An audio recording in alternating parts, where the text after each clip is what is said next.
Well, everyone, I'm back, and also the Trojan horse is back. How fitting.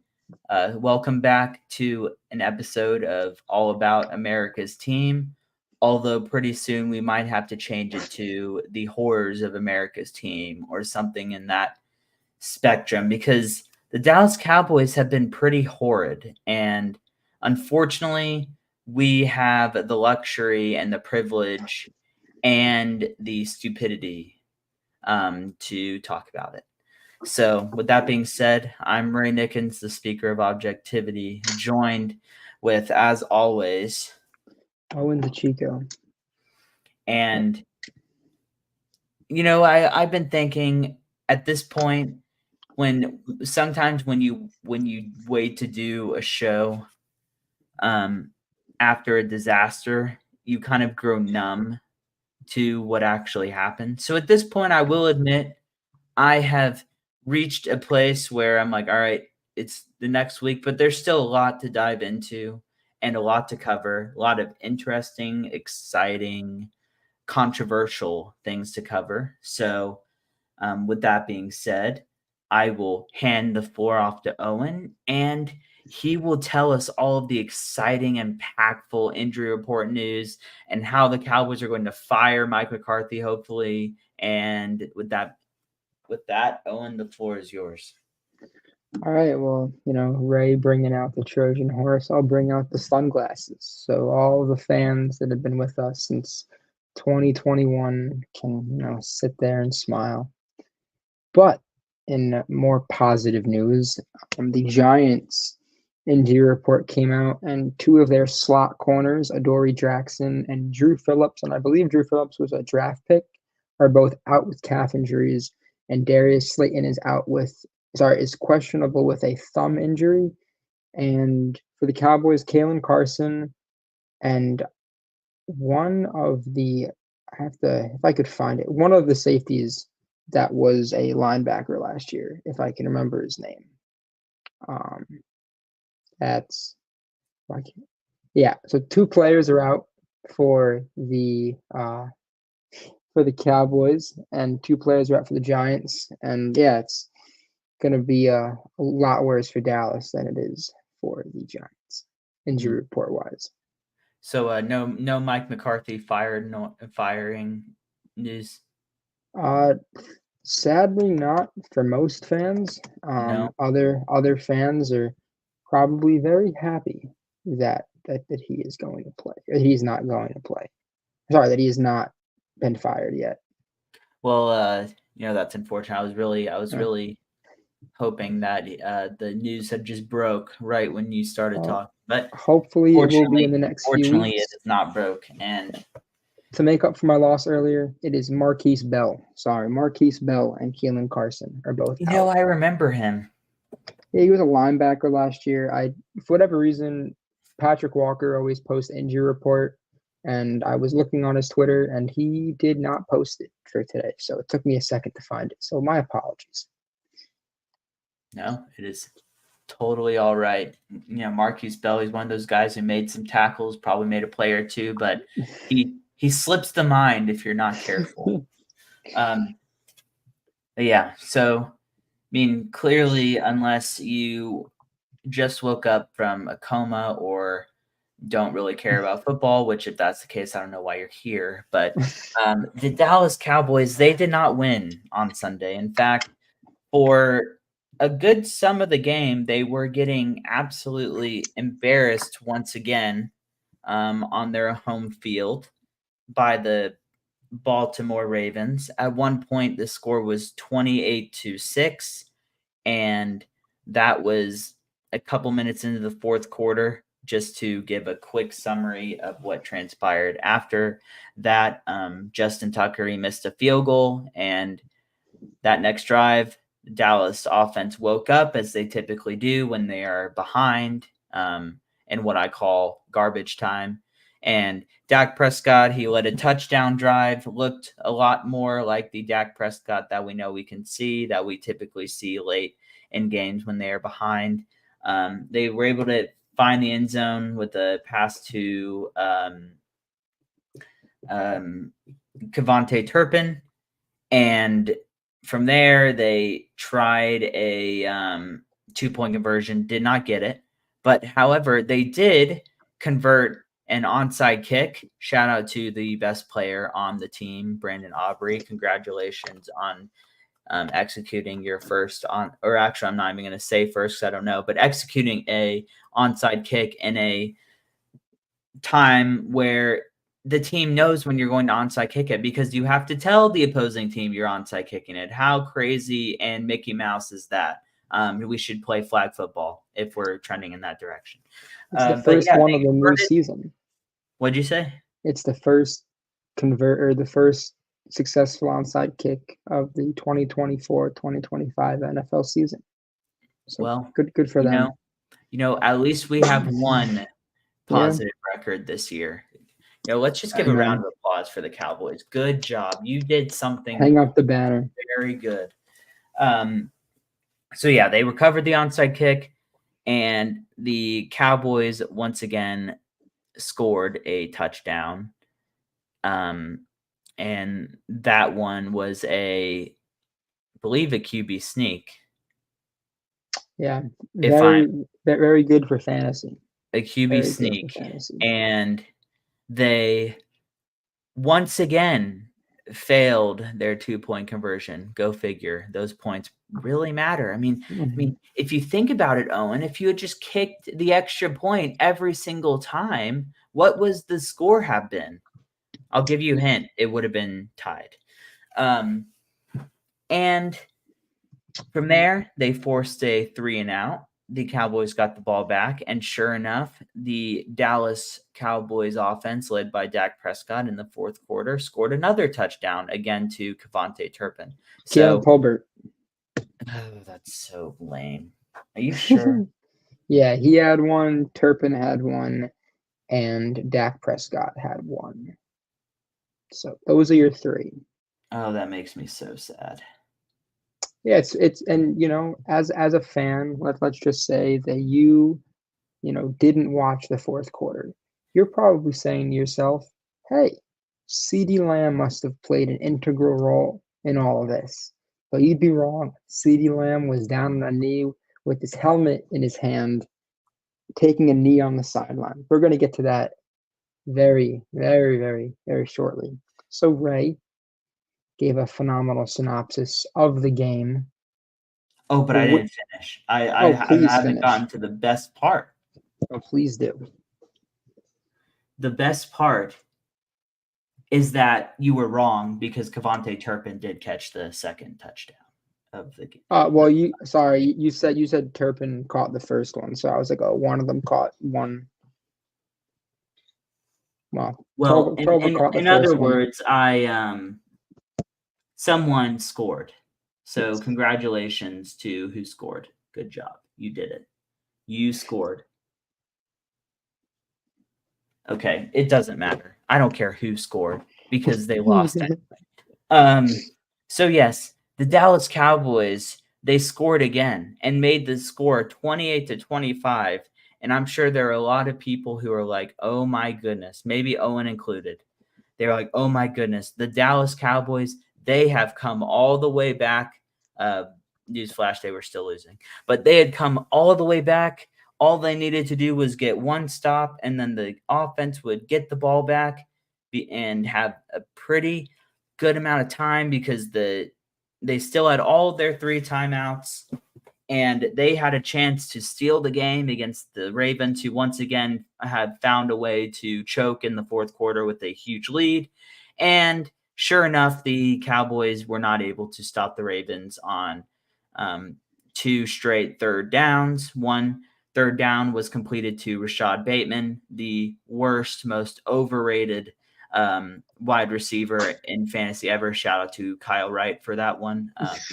And then the Ravens, and when I was watching it, I actually thought they did hand the ball off to the receiver running the jet sweep, and I'm like, what are you doing, Ravens? Just hand it to Derrick Henry. But sure enough, they did not actually do something that stupid. They are not the Cowboys. And Lamar Jackson took it right up the middle through the teeth or lack thereof of the Cowboys' interior front seven and got the first down. And just like that, all of that hard work, all of those empty calories that the Cowboys offense had used, they were to no avail because they still found a way to lose.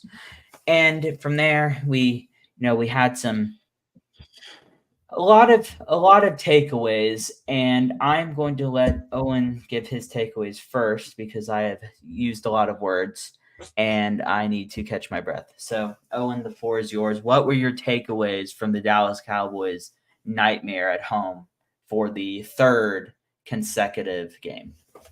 Okay. Well, so I watched a little bit of the first two Ravens games, and Derrick Henry ran the ball 13 times in week 1 and 18 times in week 2, and I was like, okay, Derrick Henry, there's, unfortunately or fortunately for Dallas, probably not going to use him all that often. And I was like, okay, and even last week on the podcast, I was like, okay, Zay Flowers is probably going to get a healthy amount of targets. Lamar Jackson's probably going to run a lot. Isaiah Likely, Mark Andrews are probably going to be the people to beat you.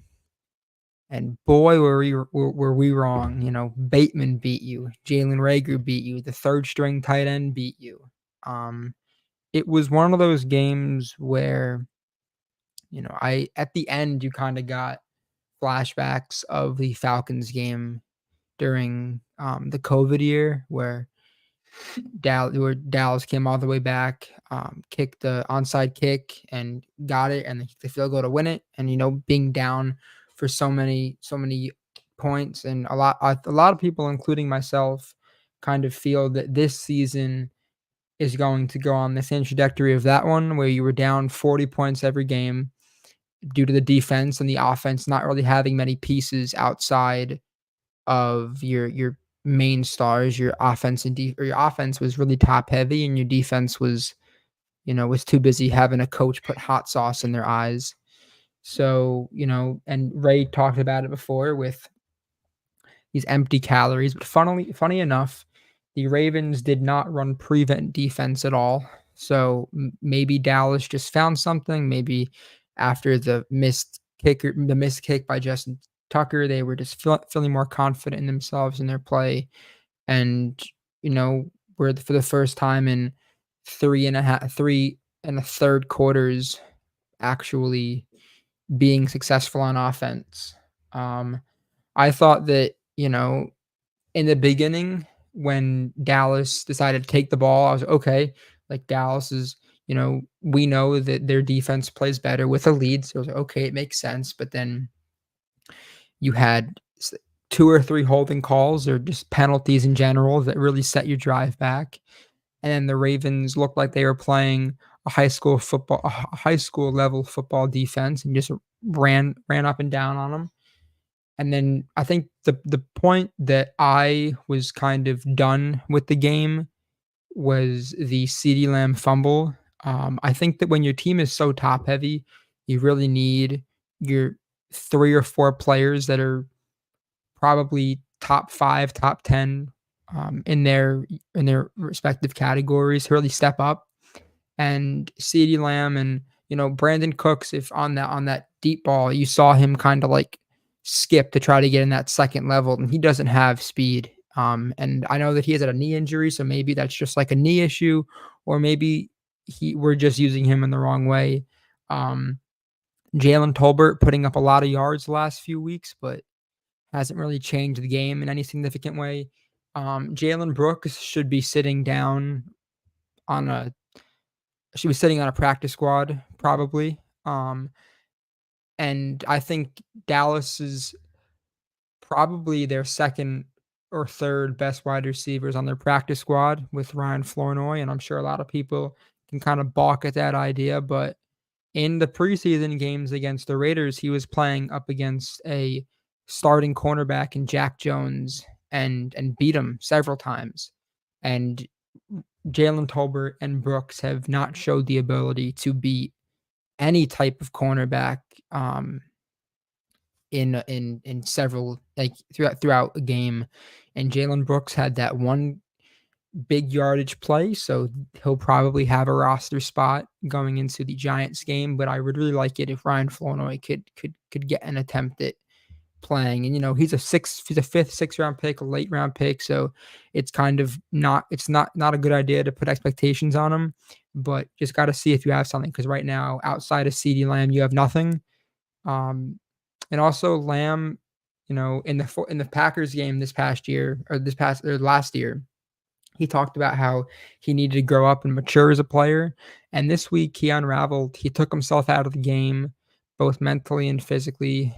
It was embarrassing as a fan. It was embarrassing as a team. You had to have Dak Prescott come out after the game and say that players need to work on their professionalism. It was just a bad look on all levels. Just some of the questions that Ray and I had, and then I'll give my answers, and then I'll give it over to Ray. But yeah, I thought it was embarrassing. I really wish that Dallas didn't do their whole big comeback, because then if you lose 28-3 or whatever the score would have been, I think that Jerry Jones has a lot more questions to answer in his ridiculous press conferences 5 seconds after the game. He can have excuses like, "I like our personnel. I like where we're at. Our running backs are good." And, you know, if you're a Panthers GM, then yeah, the team's fine. If you're a Raiders fan, yeah, the team's fine. But if you're the GM of the Cowboys and you're expected, league wide, to have this dominant force of a team, then it's extremely embarrassing. But what player surprised me the most was Hunter Lipke. When they picked him up when he was a UDFA 2 years ago, we were like, okay, Mike McCarthy likes having a fullback. Outside of, I think that fans will forever know him for the foreseeable future for his fumble against the Miami Dolphins last year, but he had 2 catches for around 50 yards and, completely beat Hamilton, the safety, on a corner route, and then, made some people miss on a short yardage pass. And yeah, one question that we had was how he felt about the comeback, and I didn't care at all. All I do hope is that Dallas kind of takes, one thing that I did like about the comeback was that Dak, in hurry up offenses, I think that Dak is really good in that ability, being able to call his own plays and kind of dictate what the offense does, where Mike McCarthy has shown an inability to successfully run an offense in the first half of the year. And then you have Dak and company kind of yell at Mike McCarthy during the bye week and they figure their stuff out. But what worries me the most about the loss, the Ravens ran for 5.3 yards before contact, and Lamar only threw the ball 15 times. So, and it still was a bad loss. So if Dallas is kind of known for having productive corners, but that means nothing when you're asking them to tackle Derrick Henry and they're getting stiff-armed into the ground. And your defensive line is playing really poorly at the moment. You have defensive ends who are trying to overcommit to make up for poor defensive tackle play, and it's just a mess. And talking about Lamb's actions, like you mentioned before, he came out. He didn't talk to the press after the game, which I, felt was probably the right decision for him to make. And he said that he apologized and need to grow up. But I think that if you sneeze in his general direction in a game, or if you push him around, then he doesn't get a penalty flag. I think that he'll take himself out of the game. He's a top 5 or top whatever wide receiver you want to say, but when he's the only, good wide receiver option on the team, for him to just take himself out like that, it's really sad. It's sad as a fan to watch. When they panned over to him and he was on a knee, it was like I said earlier, it's just really embarrassing. And over the last few days, I know this is something that I'm looking forward to Ray commenting on, but over the last few days, some players have made some comments about how Dallas, has kind of reacted to these losses, and it came out after the Ravens game that the players did not feel like they practiced well for the Ravens game, you know, which is really weird to think about coming off of an embarrassing Saints loss. Jordan Lewis said that players need to be detailed and that this has been a problem for years. The run game has definitely been, or stopping the run has definitely been a problem for years. Dak, like I said earlier, had to say that players need to be more professional. DeMarcus Lawrence said that Dallas has to stop playing Little League football. And yeah, players coming out saying they didn't practice well. And last and probably the most important question: has Dallas quit on the coaching staff? I think that Dallas is probably quit on Zimmer's scheme. When you have a coach come in on a 1-year deal and try to be like learn this scheme when you're probably not going to be here in a year. It's it's it's difficult. A lot of people have come out and be like, yeah, well, the scheme. No one, like even Mike has said it, like no one's buying into the scheme. You have people playing hero ball on the touchdown in the back of the end zone where it was wide open. Donovan Wilson just was not where he was supposed to be. And if this continues, like for the rest of the season, then I find it very hard to believe that Dallas will win the necessary games to make the playoffs. But that was Ray. Thank you for sitting there so patiently. But I am curious to think what you have to say, because you have been on the Mike McCarthy hate train, or whatever you want to call it, since a second after he was fired, and I think a lot of people are starting to come around to that. So yeah, if you wanna answer some of the questions, or just answer some of your own, or just talk, man, it's all you. Um, there's a show, shameless plug, as a fan of this show, called First Things First, and there is something that Nick Wright calls there are certain takes in the world. He has your classic 1, instantly correct take. You have your classic 2, which is takes a little bit, but then you are proven correct, and then a classic 3, which equals a completely wrong.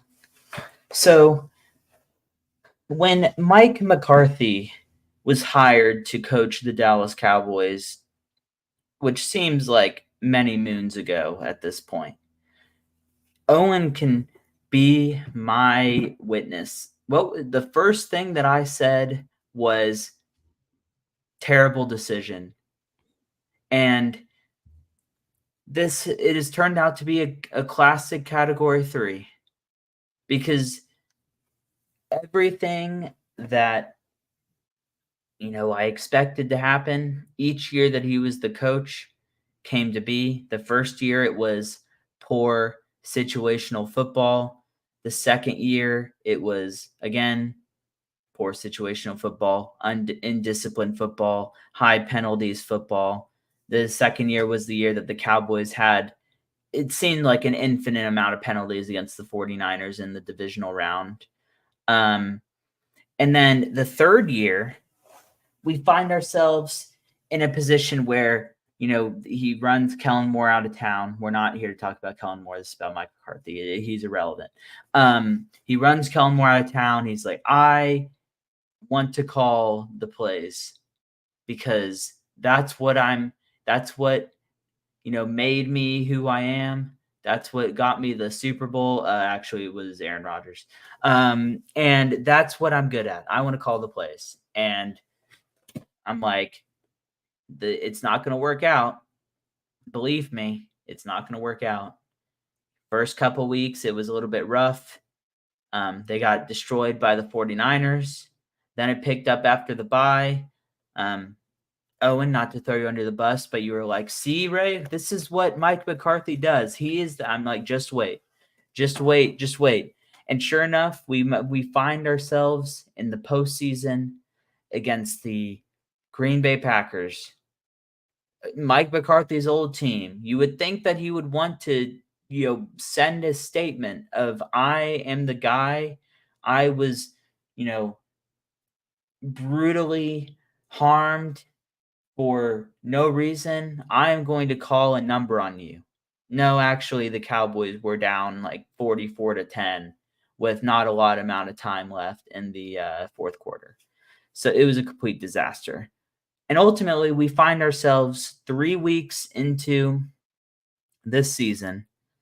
The offense hasn't really looked that great except for the last 8 minutes of the fourth quarter against the Ravens, which we can argue till the cows come home on, if that were the Ravens choking or the Cowboys finding something or whatever. But I will say that Matt Ryan made a good point. Every quarterback is in their most comfortable when they're in no huddle because everyone knows what plays they're going to run.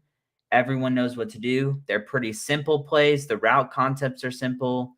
It's the easiest offense to run, in Matt Ryan's opinion. So that could be part of it too. When you're trying to go fast, it's just easier to comprehend because you're not trying to run a script. You're not trying to, play cat and mouse with the defense. You're just going quickly. Everyone knows the plays, whatnot.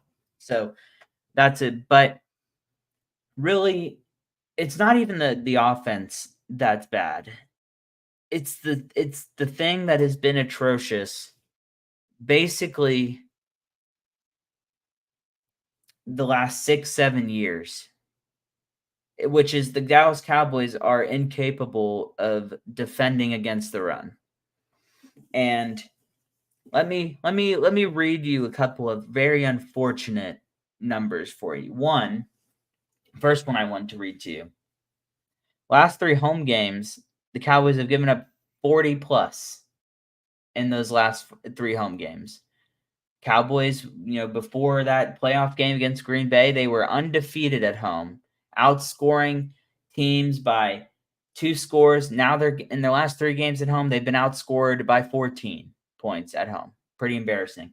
What is the reason for that, you might ask? Well, the Cowboys have been atrocious against the run. They've given up 345 yards to opposing teams' running backs. And 295 of those yards are before contact, which means they are running the ball and they are getting into the second level before anyone touches them. We saw that with that Lamar Jackson's zone read for the first Ravens touchdown. He kept the ball and it was like there was a red carpet. He just glided to the corner, to the pylon, and walked in. It was pretty magical for the Ravens and pretty pathetic for everyone else. So really, that has been the issue. It's mainly the thing that I've been saying. Another, by the way, I could call this a classic 1, but I'm just going to be nice and call it a classic 3. I've said for the last 3 or 4 years, the Dallas Cowboys defense, the reason why they are so good is because they are very good playing from behind, playing with the lead. It makes the other teams run one-dimensional, and they tee off on the quarterback. And that's how they get their turnovers. That's how they get their 3 and outs. That's how they get their touchdowns. And that's how they don't have to deal with stopping the run.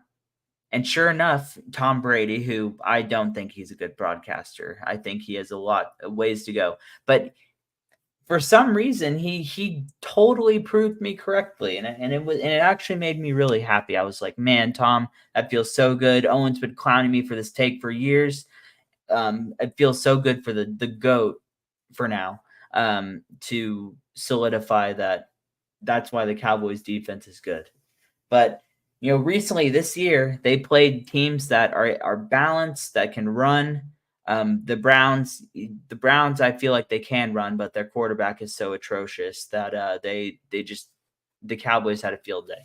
But the other 2 teams, they ran the ball with Kamara down our throats. They ran the ball with Lamar and Derrick Henry down our throats.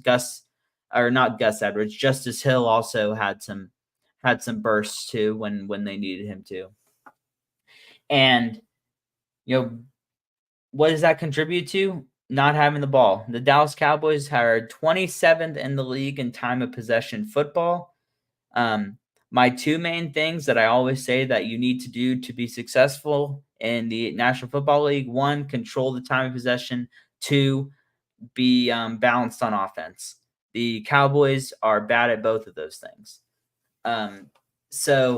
Well, actually, I'll take that back. They're pretty balanced on offense. The issue is their running game is terrible, and their passing game is kind of terrible, honestly. So they're a balanced team, but they're just bad at offense currently. And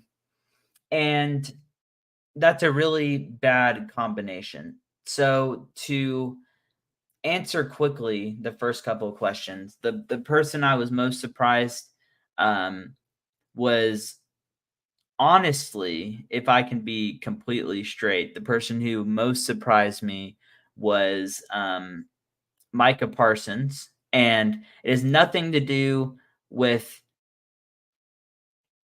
honestly, it has nothing to do with his play on the field. It's really what he said after the game that drove me crazy.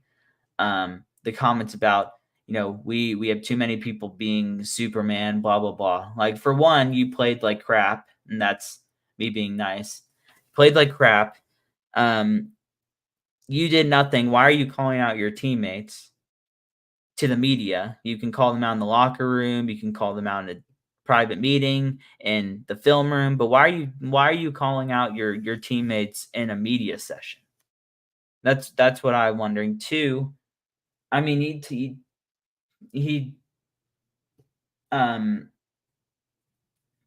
I think the podcast is. I don't hate that he has a podcast. I know Owen doesn't really like that he has a podcast. My issue with the podcast is when you're getting your ass kicked week to week, why are you hopping on your podcast and breaking down everyone else in the league? Like, your ass should be in the film room. That podcast should be switched off.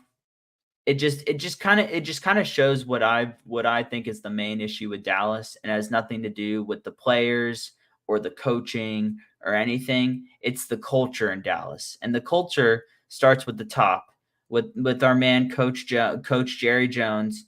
He lets the players get away with whatever they want. He wants to be their best friend.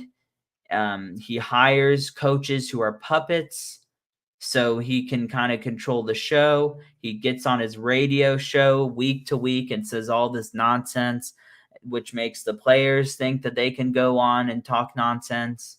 And it just spews into disaster because, Owen said that he thinks that the players have given up on Mike Zimmer already. I don't know if they've given up on Mike Zimmer, but there's no accountability in the locker room from the leadership.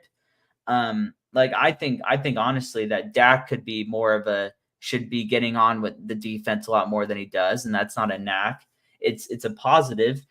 Dak Prescott looks like the only one who actually gives a shit after the game is over, or even during the fourth quarter, because every time the Dallas Cowboys are down 28 points, you shouldn't be down 28 points in the first place because your offense is allowed to score.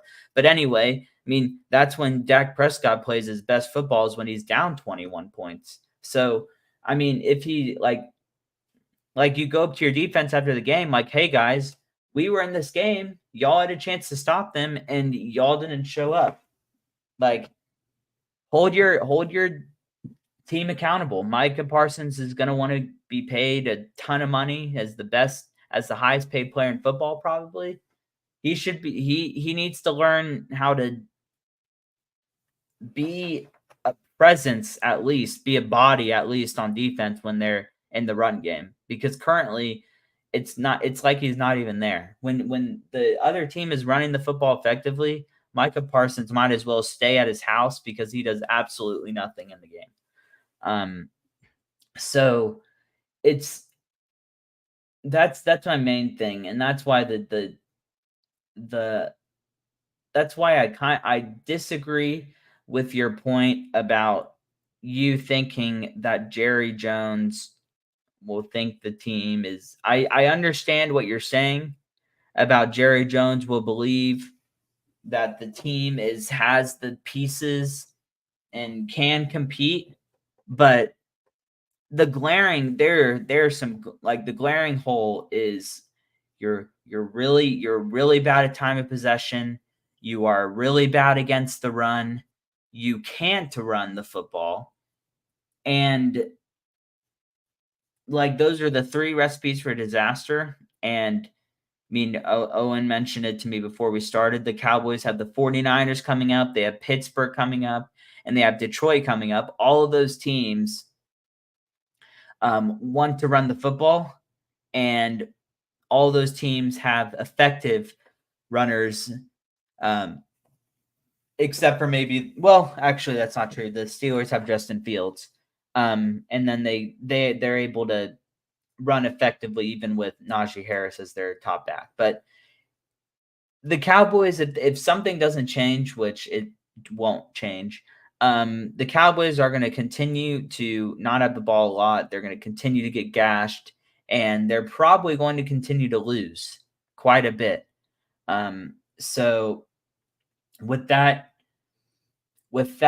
I will just say a couple more things. I think CeeDee Lamb no showing in the fourth quarter is really pathetic. I mean, he's top 3 in the league when he's in his right mind. And, it's interesting because I don't remember a lot of times in CeeDee's career where he's just checked out. I know there have been a couple of times, 2 or 3 times, maybe 4. But for the most part, he's been pretty reliable game to game. And it's very interesting that it almost feels random where he has these spurts of and goes like his mind goes haywire. I think, whenever I think of a wide receiver having their little issue or whatever, the 2 situations I think of is Donovan McNabb and Terrell Owens. That's the extreme of what could happen with disaster. And then I think of this random clip that pops up on my Instagram every 6, 7, 8 months of, Des Bryant having a fit on the sideline and Romo going up to him and basically shouting in his face, telling him to grow up and he's the best player on the team and they need him and he needs to act like the best player on the team. So, I mean, I'm not at the game. I have no idea what Dak Prescott does on the sideline, but it's another thing that, and I'm saying this because I do believe that he's earned his stripes enough to yell at his teammates when they're being babies. And I feel like he has a good enough relationship with CeeDee Lamb to be able to get in his face and tell him to man up. I would like to see that a little bit more. I think Dak Prescott, when you see him talking to teammates, it's very relaxed, chill. He keeps his emotions in check. I think it would do the team a little bit of good to see a little bit of fire from Dak during the game on the sideline instead of after the game when he's walking into the locker room and telling, people on the side that to hop off the hype train now if they're not believers. Like that's great that you feel that way, but y'all just lost 2 straight, which I can't really remember the last time the Cowboys lost 2 straight, honestly. And did not look good for 7 out of the 8 quarters the last 2 weeks. So that's my spiel. I think we should close the door on the Ravens game after I'm sure you have a couple things to say, but we should turn the page on that and move into tomorrow's game against the New York Football Giants, who the Cowboys shockingly have the same record as right now. Well, Ray, thank you very much. Just wanna respond to some comments that you made. One, I don't have an issue with Lamb having a podcast in and of itself. It's an issue to me when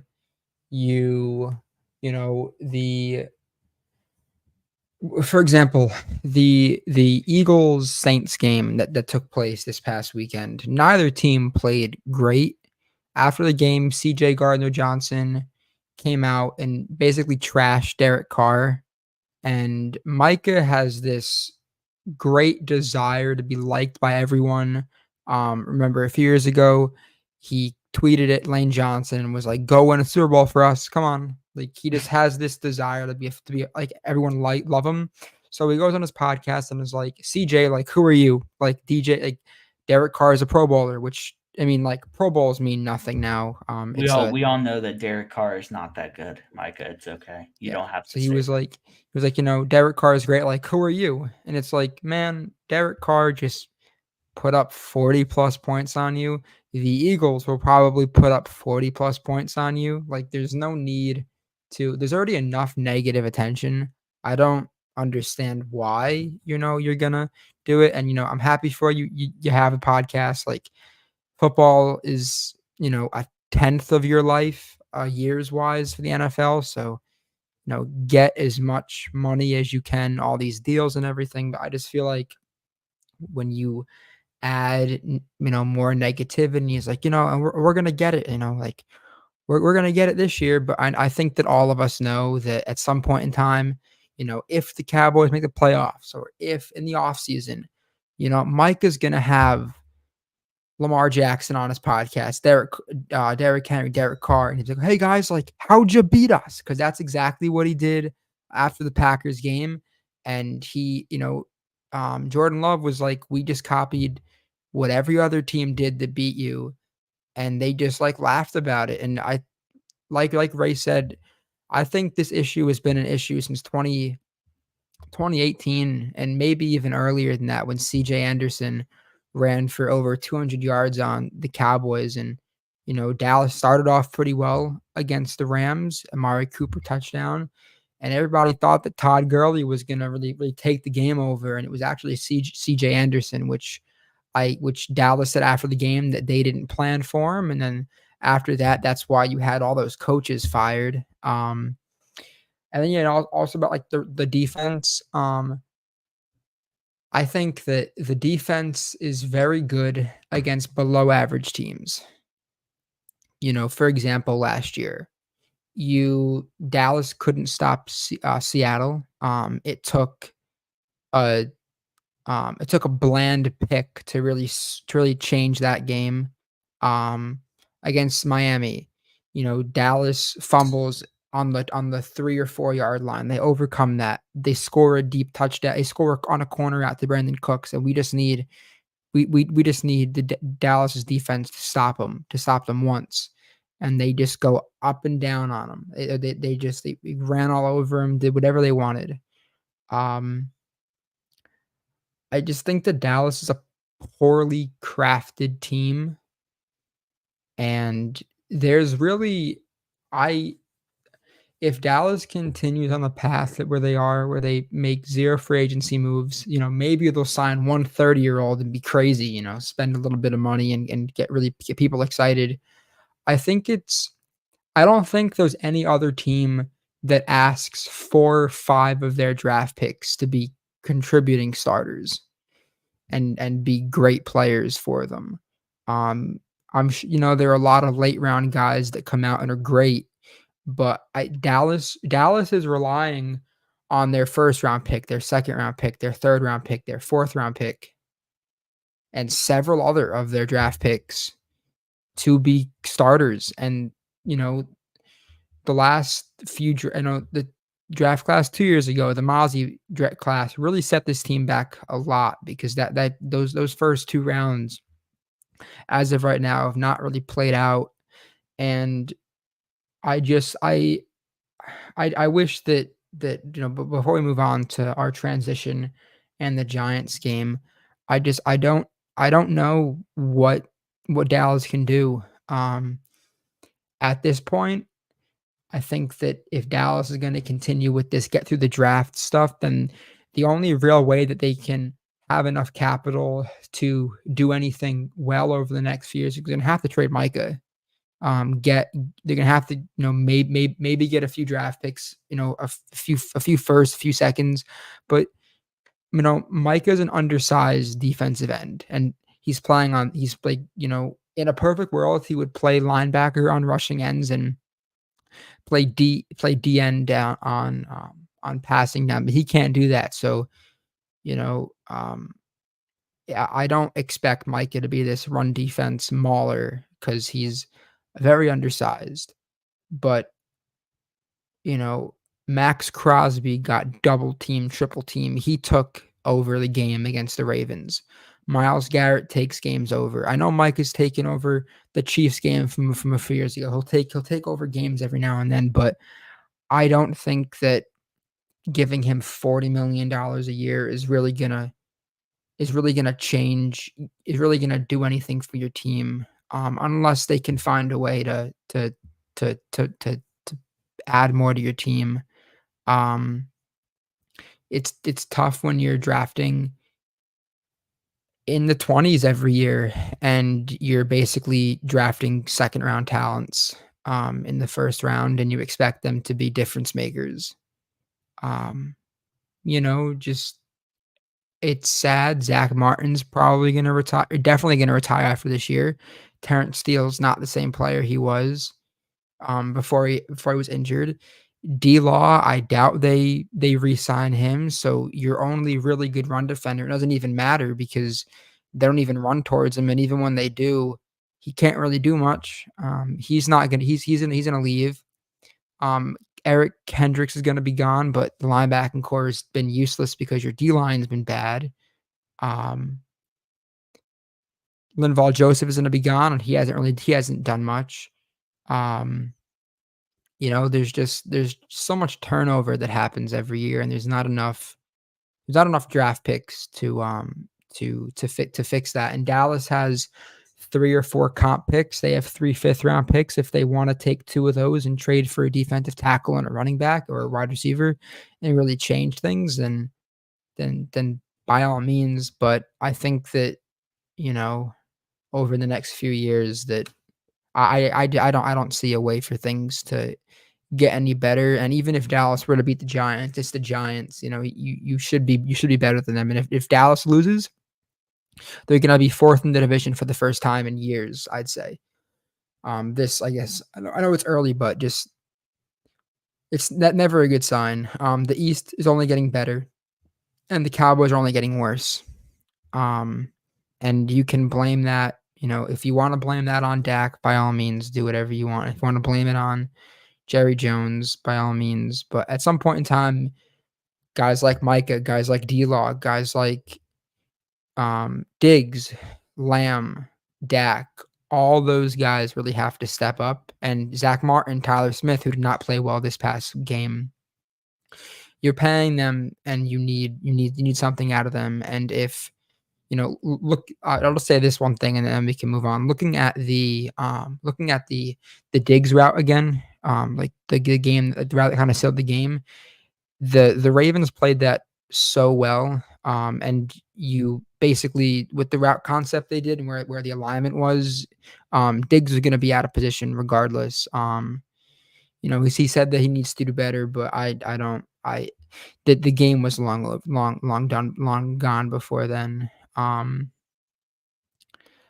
What else did you say? Oh yeah, about like Mike after the 49ers game and the offense being good. Man, I'm looking for positivity, and after like the first 8 weeks of how abysmal the offense was, and okay, Mike did something, but it actually was Dak demanding for more control of the offense. So maybe they'll do that this year again and change things, but I don't have much hope. But Ray, to be more positive and the transition, how would you fix this team? Well, to be honest, I don't think there's much you can really do this season other than try and find some interior line help. But I mean, we do know that the Cowboys are notorious for not making championship winning trade deadline moves. So I'm just going to go out on a limb and say that they don't do that. So let's fast forward ourselves to the end of the year. The first thing the Dallas Cowboys need to do is they need to can Mike McCarthy immediately. I don't care when they do it or how they do it, but it needs to happen before the next season starts, because the one thing that has not changed and honestly might have even gotten worse since they fired Jason Garrett and brought on Mike McCarthy, is the football team culture is, worse than before. They're not disciplined. They talk too much. One thing you could say about the Jason Garrett Cowboys teams, they might have not done anything important, but there are very few times that I can remember where the team got embarrassed over and over and over again. And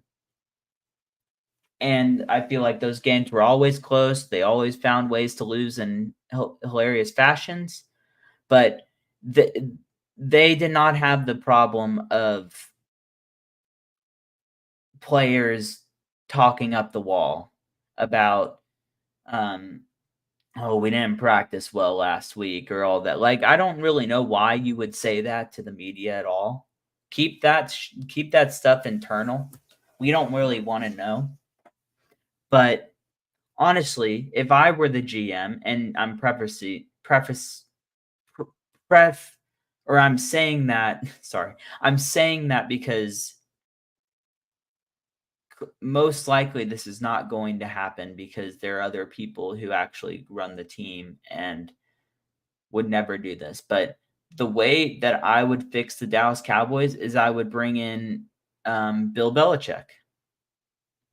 Why would I bring in Bill Belichick? Owen is probably thinking he destroyed Mac Jones and they've been terrible since Tom Brady left and blah, blah, blah. He wants to be GM, blah, blah, blah. Well, honestly, like, you know what Bill Belichick has been really good at as a GM? Drafting defensive players. You know what the Cowboys really need help on? Defense. The other thing that he does well is Bill Belichick's teams are always disciplined. They practice well. Everything stays internally. They are ready to play. They never come out looking like trash. Well, they sometimes do that, but very rarely. They're a very consistent unit, especially on defense. And on offense, they don't make a lot of mistakes with the penalties. So, I would not let, unless it's Josh McDaniels, because he seems to be a decent offensive coordinator when he's with Bill Belichick. Everywhere else where he is by himself, he's a disaster. But other than him, I would not let Bill Belichick choose his offensive coordinator. I would somehow find someone else to be the offensive coordinator. I don't know how you would pull it off, but I'm sure it could happen. But I would bring Bill Belichick in because he would get the defense right. I have faith in him to find players to give the Cowboys a little bit of meat in their front seven so they can have even a chance to stop the run. And honestly, Bill Belichick, when he's your head coach, there is a sense of accountability and the mindset is championship. The Cowboys, players, they can say that their goal is championship or all that, but it's from a lot of the players, it seems like their goal is to be on TV and playing football and making a lot of money, and win or lose or draw, they're still on the Cowboys and they get to go and, be on social media and talk and all that fun stuff. So one thing that it would not happen with Bill Belichick as a coach, that would not happen. It might even get rid of Micah Parsons' podcast for the time being. That might be a positive thing. But yeah, that's what I want to happen. I have very little faith, almost zero faith that it would happen, because the reason why the Cowboys only won 3 Super Bowls with Jimmy Johnson is because Jerry fired him because he didn't like that Jimmy did stuff his way. And he brought in Bill Parcells. Bill Parcells quit basically because he was tired of Jerry Jones getting in his business all the time. And I feel like Bill Belichick, the same thing with Bill Belichick would probably drive him crazy that Jerry's on on the radio show twice a week talking about, oh, this is our greatest team ever. So, I mean, there's a lot of things that for this to happen, Jerry Jones would have to swallow his pride and his ego and somehow, some way take a back seat and let Bill Belichick do his job, which I think is hilarious and to even say. But that's how I would fix the team. You don't need the Cowboys. The secret is not some young, unproven coach or some new guy. The secret is we need to get someone in the building who demands respect, demands accountability, demands excellence, demands consistency, and get the team going in that direction. Because, if you're consistent, you're where you should be, you're disciplined, you're practicing like you play, then it just makes everyone better. So that's how I would fix the team. And that's all I got to say on that.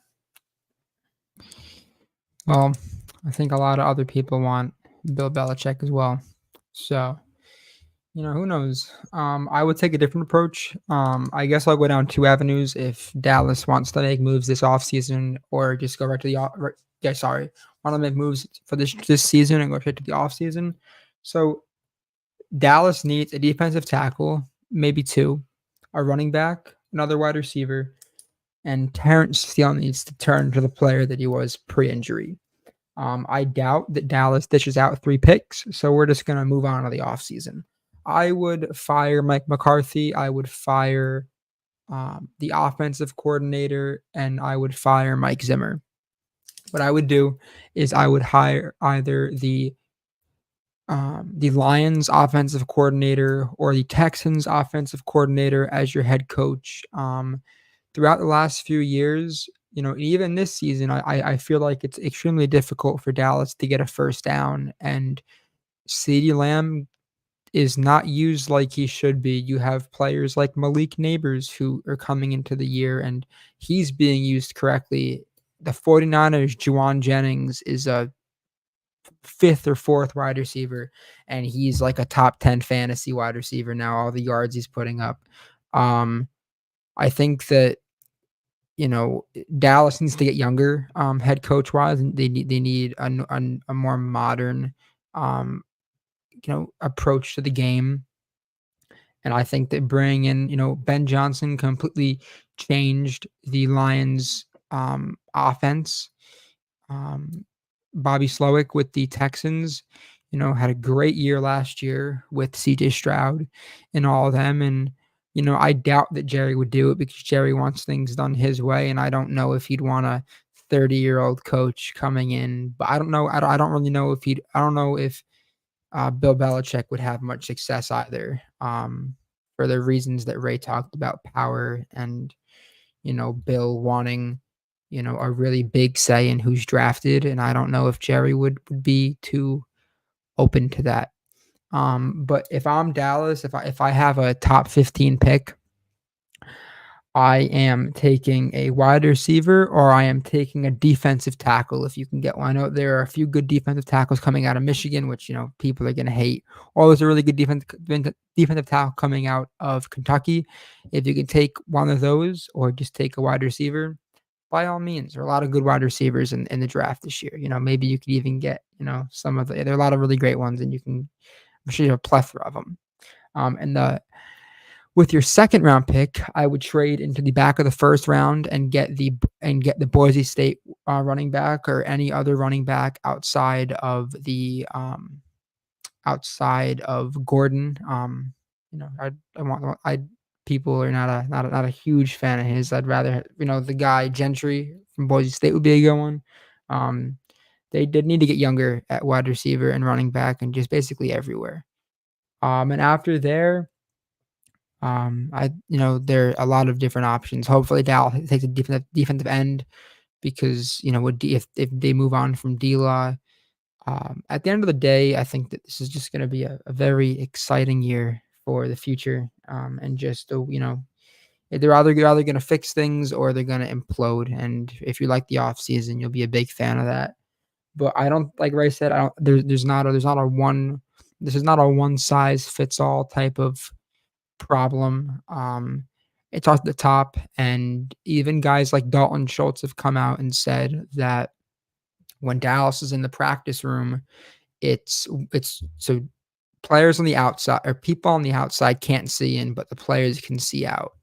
And they're just people banging on the glass and trying to get like people's attention if they're inside. And it's not a football team, or it's not football. It's it's The Broadway show.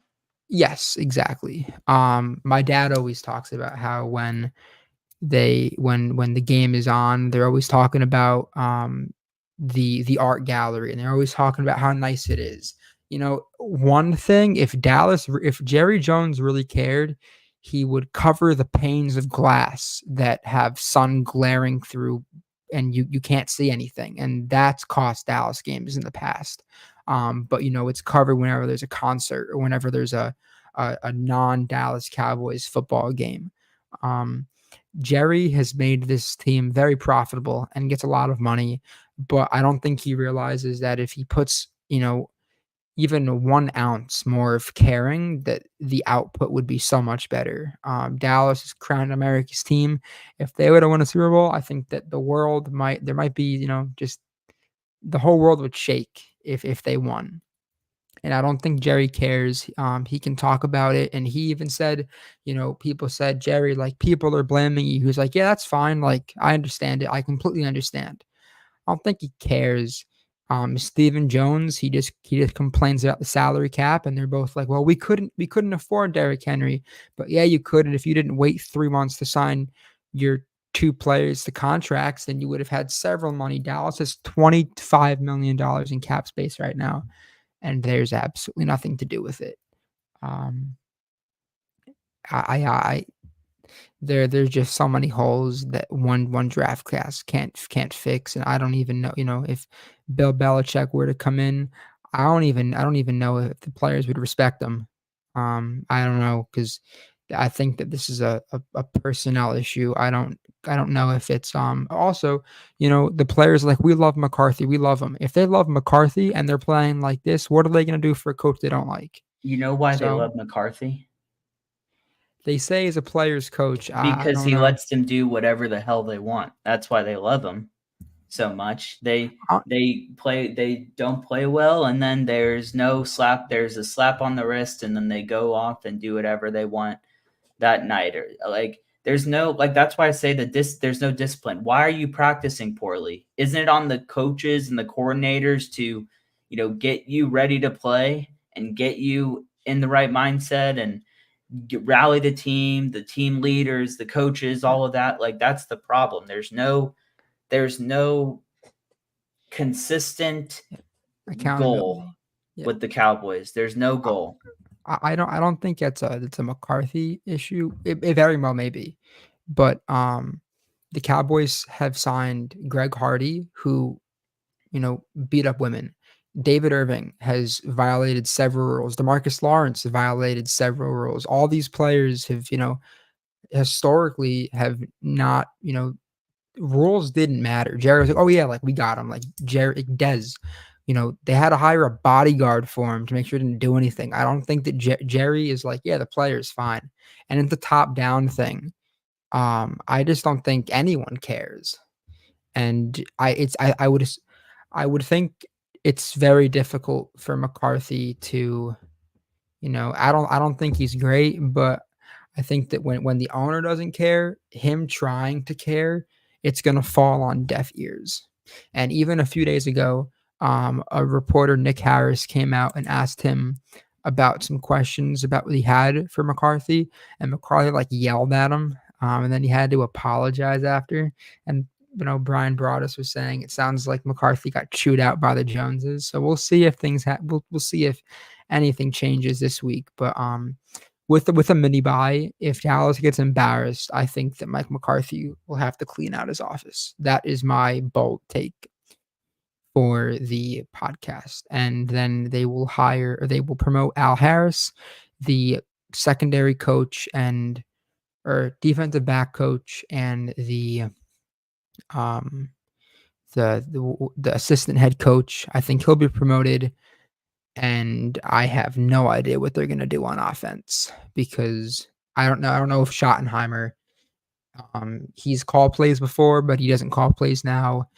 Um, and I don't know. Yeah, I don't know. But I think that Al Harris will be the coach in a week, and the players seem to like him.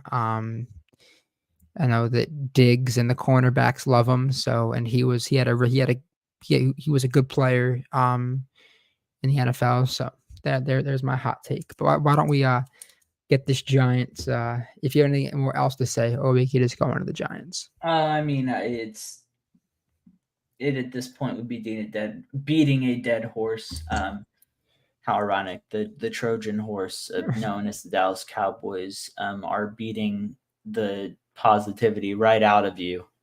It seems right now. So Yeah. but yeah, the Cowboys, they what you could say is the Cowboys get a friendly opponent to get their mojo back. I'm gonna call this game the battle between the contender and pretender. The battle of the contender Cowboys versus the pretender Giants, or you could flip it: battle of the contender Giants, pretender Cowboys. You could do it however you want. That's the greatness of subjective titles. But yeah, both the Cowboys and the Giants are 1-2, which is very shocking considered how a difference in talent these teams have been and how lopsided the last 7-8 games have been. I made a joke that other than when Andy Dalton was starting for the Cowboys, the last time the Giants even beat Dallas, I think, was back in Dak's rookie year when they beat them twice. Other than that, Dallas has curb stomped them every week. There's been a significant, obvious level of talent, mainly because the Giants' offensive line has been so atrocious that the Cowboys' defense has been able to do whatever they want because they can score on the Giants and then they can blitz Daniel Jones into oblivion and get 3 fumbles or interceptions or whatever. But what I'll say is, from doing a little bit of research, the Giants offense, other than the first week when they played the Minnesota Vikings, who Brian Flores is the defensive coordinator, and he's done a really great job of turning that defense into basically at this point the 1 or 2 best defense in the league, number 1 or 2 in all the important categories that you want to be in for defense. They've been solid. They were solid against the Saints. They were solid against the Washington, which pretty much they should have beaten Washington if they had their kicker. They scored 3 touchdowns, could not kick extra points, and ultimately lost by 2 points to the Commanders, who kicked 7 field goals in that game. So the Giants, it seems like, from what the stats and reporters are saying, have gotten their offensive line under control. It didn't look like it week 1, but the last 2 games they gave up 2 sacks against the Browns, none to Myles Garrett. They gave up 1 sack against Washington. So Daniel Jones has been protected pretty well. Singletary has had a pulse in the run game. They've done a decent job of running the football even without Saquon Barkley. And Malik Neighbors he looks like the best rookie receiver in the class right now, with how he's pretty much kind of changed Daniel Jones's life in New York so far. I mean, we've looked at the New York Giants offense as the Saquon Barkley show. There really hasn't been very many passing weapons for Daniel Jones. Malik Neighbors brings that deep threat, that talent who can get open consistently, who can make defenses worry about him.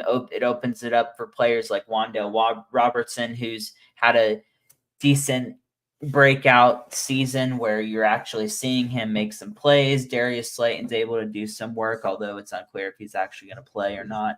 But the offense, it just looks a little bit more balanced than we've seen in the past. And that's really thanks to the offensive line being a consistent, solid unit. And getting Malik Neighbors has really helped. And honestly, I think giving Brian Dable a talent like Malik Neighbors just lets him call plays a little bit easier, because that's what he's known for, is his offensive coordinating capabilities. He turned Josh Allen around. He's known for that. That's why the Giants hired him for that purpose.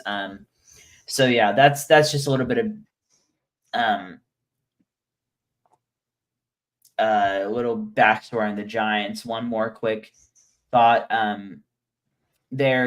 They've averaged 4.2 yards per carry as a running team, the Giants, the last 3 weeks. 21 for 74 in week 1, 22 for 129 in week 2, 32 for 112. So they've made an emphasis on running the football. It's a little bit scary for the Cowboys currently. Oh my God. Sorry. My bad. I don't know why that's happening. Man, their run game's been good. But yeah. So I'm looking forward to that.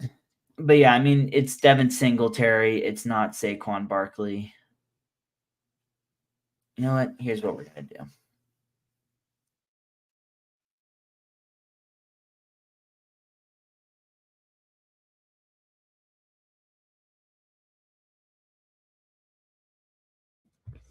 But yeah, just to fill in for Ray while his mic is having some issues.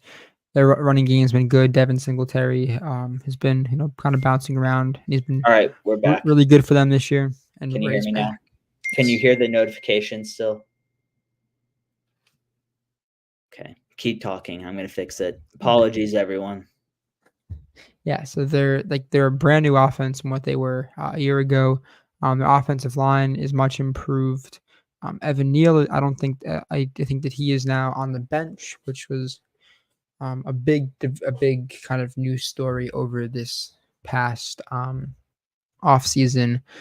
Daniel Jones, notorious for turning the ball over, hasn't done that all that much. Was good for them. Malik Neighbors has opened the passing game up for everybody, and Dayball is just calling just a better offense than what was out there last year. And if you're not disciplined and if you're not detailed, then these are not the Giants of the past. And if you are not, if you don't play well, then you're gonna be beat. And their defense is brand new. Their corners are injured, and there's kind of players in the secondary left in the offseason. But Dexter Lawrence is still a top 3 nose tackle in the league, so that's going to be difficult for Cooper Beebe. Yeah, I'll stop filling in for Ray. Is Brian Burns is still healthy, right? Yeah, but I don't think he's done all that much recent, or hasn't sack wise. Well, that he's playing the Cowboys, so that's always a team to get your season off to a great start, right? Everybody does it. Yep.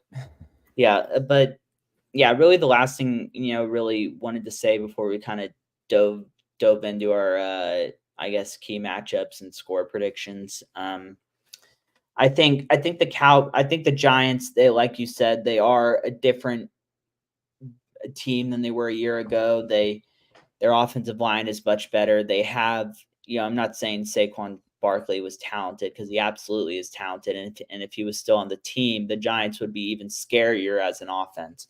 But I'm saying that what the Giants have lacked for a really long time has been that true wide receiver threat, where you go into a game and you're like, this guy really scares me. And now they have a guy like Malik Neighbors, and they're able to do things that they couldn't do when they even had Saquon Barkley, which I think has opened it up a little bit for Singletary, honestly. And who knows what Barkley would be doing right now with Neighbors.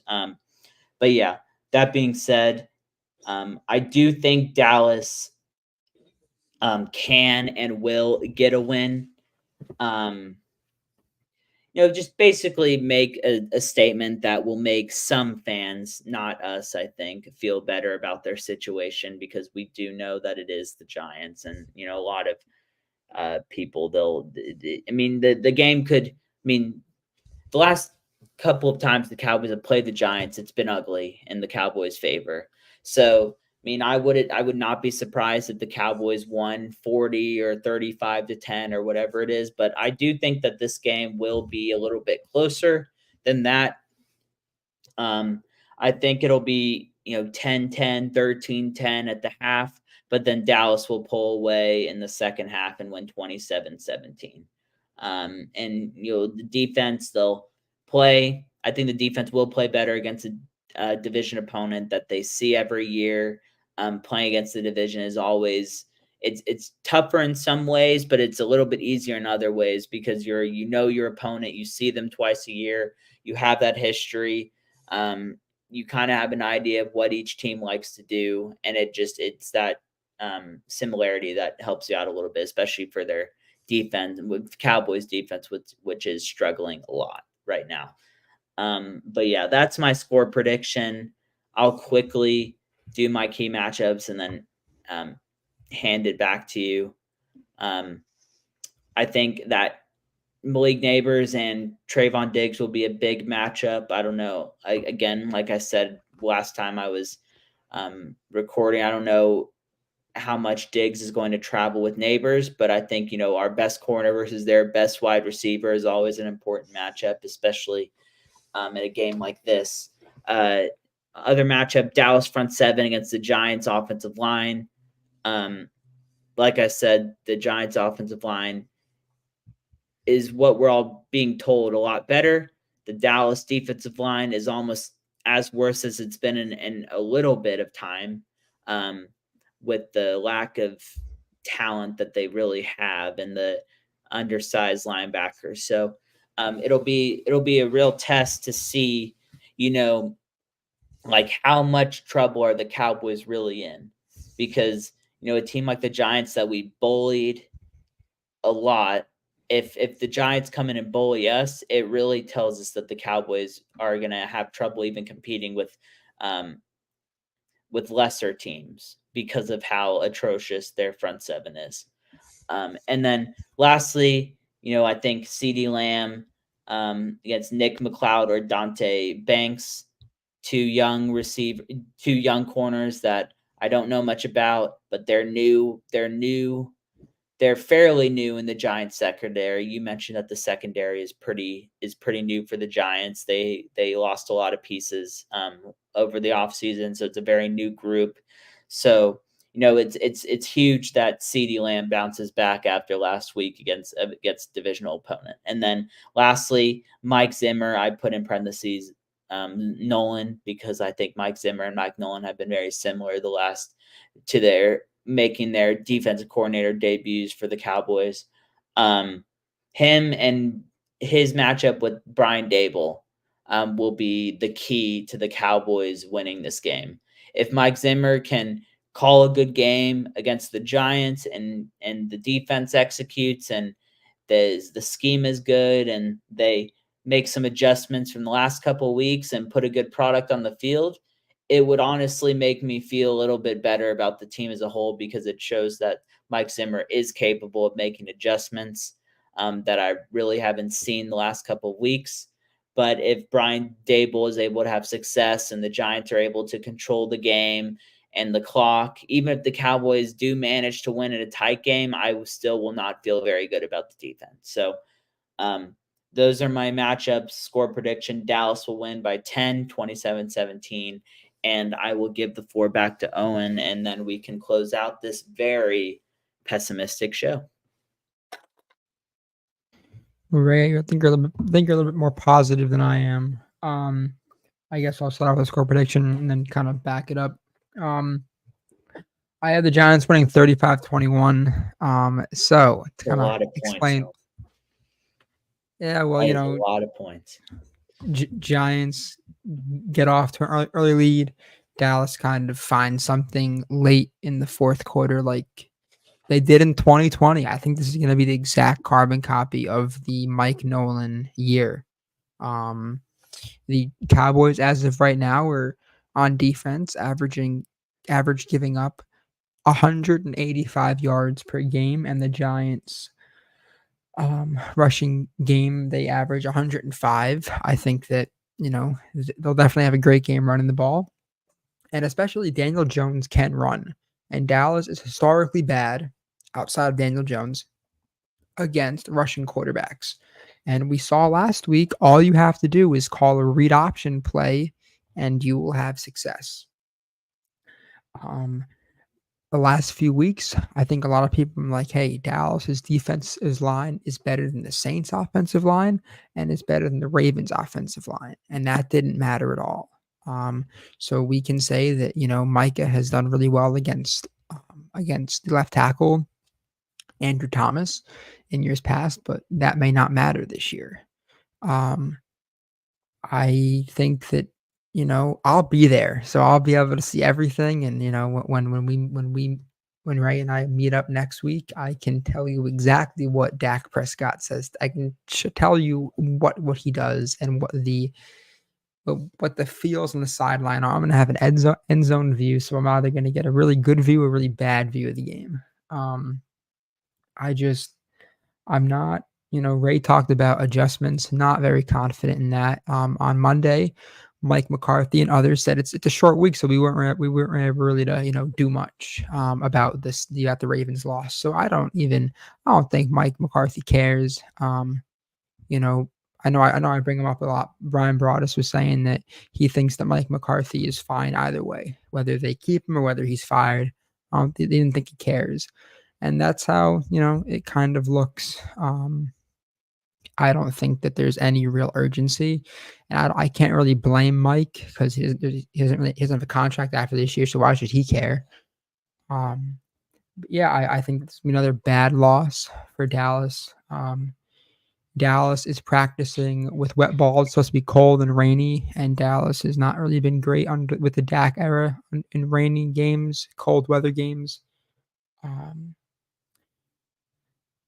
Jerry does not think or said that Dalvin Cook is not going to be brought up. So I'd assume, I hope that we get like a very, very healthy dose of Rico Dowdle. I don't want to see Zeke anymore. I don't want to see Deuce Vaughn. Rico Dowdle is an average running back, and he's your best running back, and you should use him that way. I'm sick and tired of seeing great story Deuce Vaughn is, but him getting, a carry every now and then, doing nothing with it, and Zeke just, the pass with the Ravens with the flat throw to Zeke, that might have been the worst route on. Like, I don't know what Zeke's doing out there. I don't want to see the whole feel good story.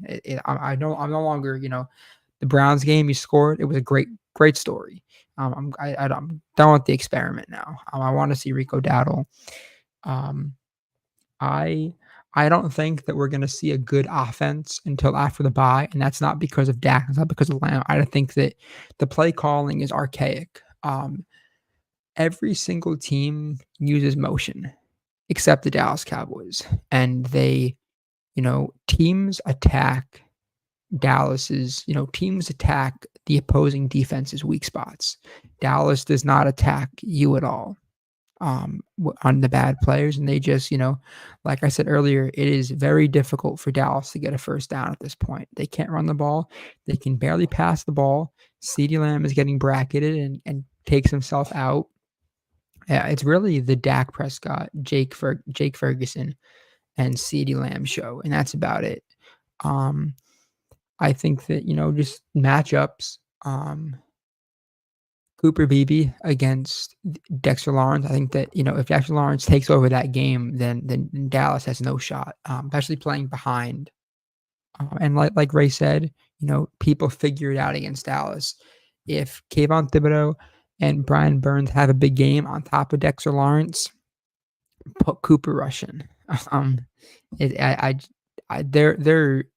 There are so many negatives around Dallas right now with their defense and with their offense that this is not the same Giants team, and prove me wrong, but I find it very hard to believe that within a matter of 3 days that Dallas is gonna be able to change anything. And hopefully they can figure things out over this mini bye before they face the Steelers, but even that game is gonna be really difficult. So I just think that every single, if you win, you're gonna, a lot's gonna have to go your way. And, we've talked about Malik Neighbors, but I don't even know if he's gonna have that big of a role due to how bad this defensive line and this run game is for Dallas. But again, I have Dallas losing 35-21, falling to 1-3, and the draft. People will be talking about the draft, is what will be happening. And like I said before, my hot take is that Mike McCarthy will be fired. Just quickly to almost back up your initial points. You said that Dallas gives up 185 yards per game, which is ranked last in the NFL. They also give up 5.4 yards per carry, which is last. They've given up 8 rushing touchdowns, which is last. It took 11 games for their defense to give up 8 rushing touchdowns.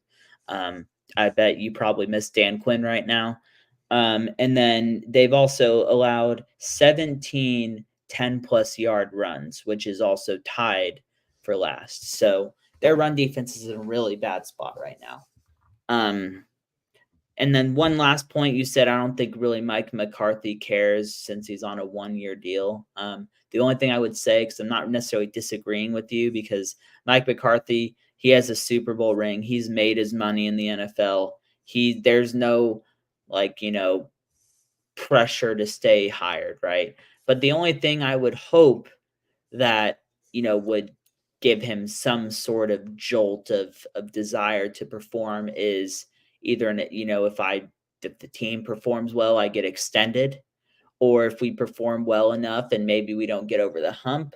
But my track record is I've been 12-4 in the regular season, 5 straight years as the coach. Maybe someone else will hire me to do something. So I hope that there's at least something in his brain that wants him to succeed. And then the last point I have is, Daniel Jones. He's the only quarterback that, I agree. He's really the only running quarterback that Dallas seems to know how to stop. I think really has been because the offensive line of the Giants has been so bad. They haven't been really able to attack the Cowboys' weakness. And we'll see this. We'll see tomorrow for sure how good that offensive line actually is, because that's going to be, and that's honestly it's a good test for both teams, right? If the Giants can, exploit the Dallas Cowboys' weakness, it shows that they're a good enough unit up front to compete with anyone in the league, because they did a decent job against the Browns, did a decent job against Washington, who were able to control the Bengals offense for a lot of that game on Monday. So it'll give the Giants fans a little bit of, it will give them a little bit more hope that they can contend. As for the Cowboys, if they can, do what they got to do, it'll cement the Giants still as a fraudulent, bad football team. And as I said, it would give some Cowboys fans a little bit of hope that the team can figure it out. So that's all I really have to say on that. We'll definitely find out. And, there has not been a week yet where we have picked different sides of the spectrum. So we will find out. There will be 2 different scores, unless of course they tie, in which case we might not even do a show. That's how shocked we'll both be. But there will be a leader in the clubhouse after 4 weeks. So we will definitely see who that is. I will give the microphone to Owen to close this out, and we'll be on to tomorrow night against the Giants. And I wish you a happy game, as you'll be there once again live. And I am looking forward to hear exactly what the players do on the sideline when it's not on camera. Yeah, I'll make sure to text you. I do want to say one more stat that I forgot to say, and then we can close it out. The Cowboys are the only team in the league that does not have a quarterback or running back run over 10 yards. So that tells you all you need to know about the offense. I know that Rico Dowdle has a run of 10 yards, but nothing past that. So, things are great here in Cowboy land. But thank you for all your listening. 90-minute episode. It's a lot to talk about, a lot to kind of dissect, and have a little mini therapy session here. But Ray, great episode as always. And Cowboys Nation, thank you for your time. And hopefully in the next few days, we are looking at a 2-2 football team that has, just a sliver of hope. But again, thank you, Cowboys Nation, and go Cowboys. Go